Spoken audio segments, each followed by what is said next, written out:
투자자가 국가를 상대로 소송하게 한 제도는 말씀대로 투자 자체를 보장해주기 위해서 하는 거 아니겠습니까? 근데 그 투자자의 손해가 자기 자신에게만 차별적으로 적용됐을 때 소송 요건이 될 수 있다 이겁니다. 이 투자자는 물론 다른 사람 내국인한테도 동등하게 적용되는 건데 자기도 됐다고 소송을 제기할 수는 있겠지만 요건에서 기각될 수 있다 이거죠. 그 상태는. 쉬운 예를 들어서 예를 들어 론스타가 3년 동안 우리에게 45억 달러의 평가 차익을 챙겼지 않습니까? 우리나라에서. 그런데 일반적으로 국제적으로 인정되는 간접 수용의 신뢰로 과도한 조세 부과 이런 조항이 있거든요. 그렇다면은 론스타 같은 사례가 재발될 때 그건 간접 수용입니까 아닙니까?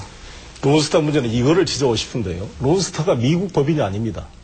걔들이 조세 피난처를 활용하기 위해서 벨기에를 통해서 간접으로 들어가기 때문에 아니요. 제가 말씀드린 론스타라고 하는 유사 사례가 저는 론스타 대상이 될 수 없다고 봅니다. 과도한 조세 부과로 론스타가 예를 들어서 실제로 작년 같은 경우에 론스타가 의회에 로비를 했지 않습니까?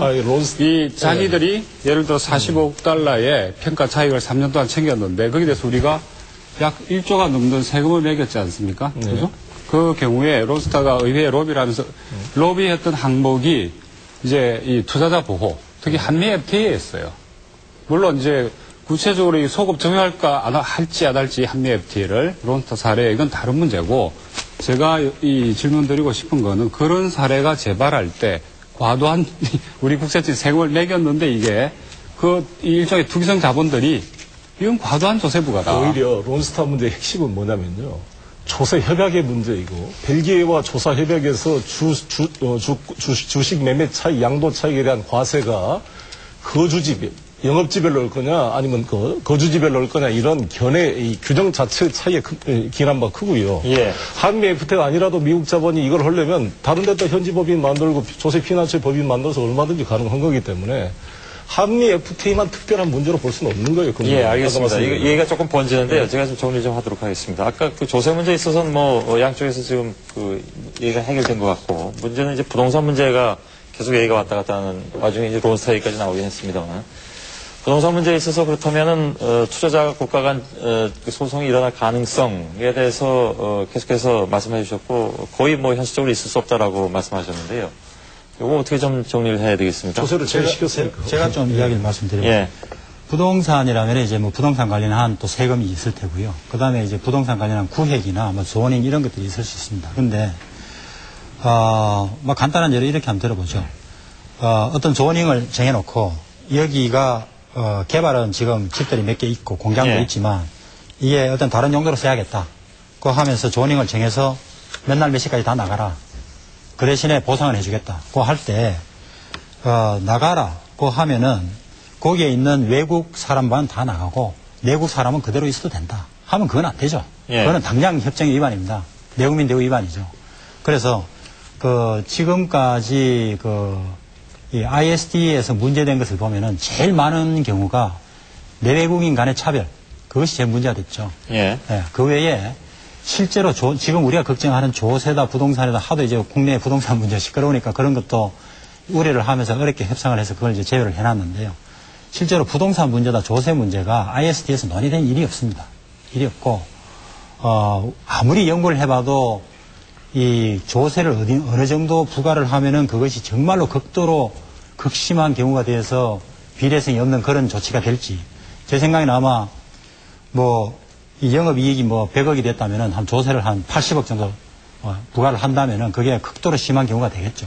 그런데 그런 일은 우리가 하질 않죠. 알겠습니다.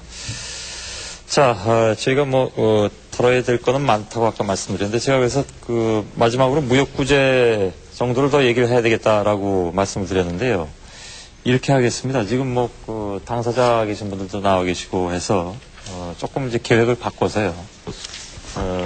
당사자 중에 이 방청객으로 나와 계신 분 중에 아까 한우 관련으로 나와 계신 분 말고 또 다른 분들도 계시거든요. 그래서 그분들의 발언도 좀 저희가 좀 보장을 해드려야 될 것 같아서 지금부터는 좀 풀겠습니다. 그러니까 따로 이렇게 정해서 가지 않고요.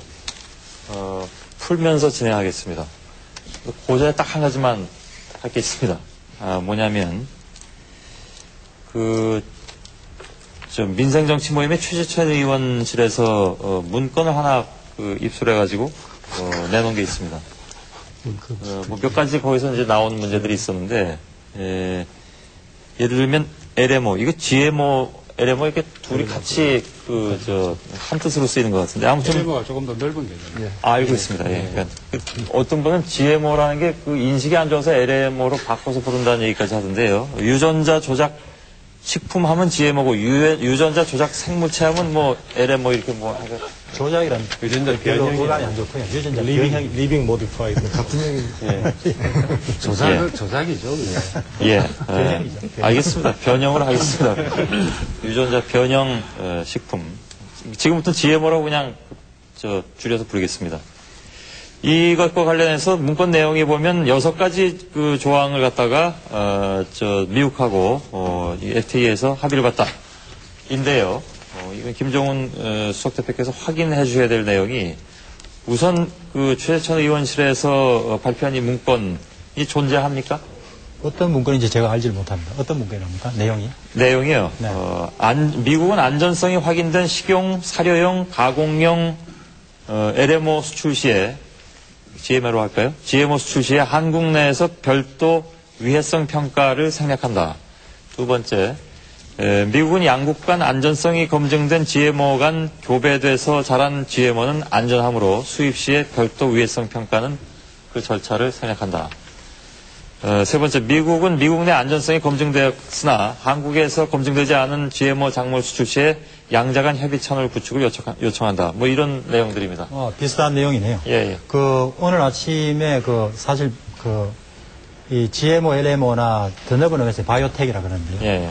그 앞에 이제 바이오가 붙어 있기 때문에 지금 산자부에서 다룹니다. 산자부에서 바로 그런 문건을 이런 게 있다 하고 다 발표를 했어요. 예. 발표를 했고 저는 그 내용은 잘 모릅니다. 왜냐하면 예. 이